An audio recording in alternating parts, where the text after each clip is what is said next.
राजस्थान के 12 जिले के अंता विधानसभा सीट पर उपचुनाव हो रहे हैं और जबरदस्त तरीके से सियासी माहौल गर्म है। लेकिन इसी बीच जो है 2 दिन का समय बचा है नामांकन वापस लेने के लिए। नामांकन भरने का समय समाप्त हो चुका है। अब 2 दिन बचे हैं, 27 तारीख तक नामांकन वापस ले सकते हैं। लेकिन नामांकन भरने वालों की जो संख्या है वो 20 पहुंच चुकी है। यानी कि अंता के सियासी मैदान में 20 कैंडिडेट चुनाव लड़ रहे हैं, 20 उम्मीदवार मैदान में हैं।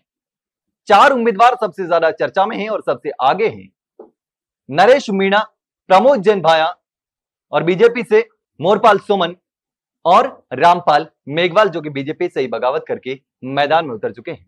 लेकिन इसी बीच एक और बड़ी खबर है कि कांग्रेस ने 2 नामांकन भरे थे, प्रमोद जैन भाया का और एक वैकल्पिक तौर पर प्रमोद जैन भाया की पत्नी उर्मिला जैन भाया का नामांकन भरा था। लेकिन उर्मिला जैन भाया का नामांकन रद्द हो चुका है। प्रमोद जैन भाया की पत्नी का नामांकन रद्द हो चुका है।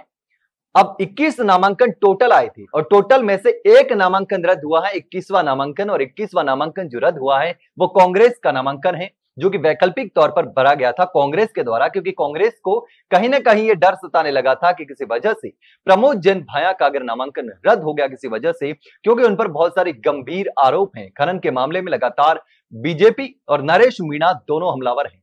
ऐसे में कांग्रेस को डर सताने लगा था कि प्रमोद जैन भाया का नामांकन अगर रद्द हो गया तो फिर बहुत बड़ी दिक्कत हो जाएगी। और उर्मिला जैन भाया का नामांकन भरा था जो कि रद्द हो चुका है। अब अंता के सियासी मैदान में 20 उम्मीदवार हैं जो कि चुनाव लड़ने वाले हैं।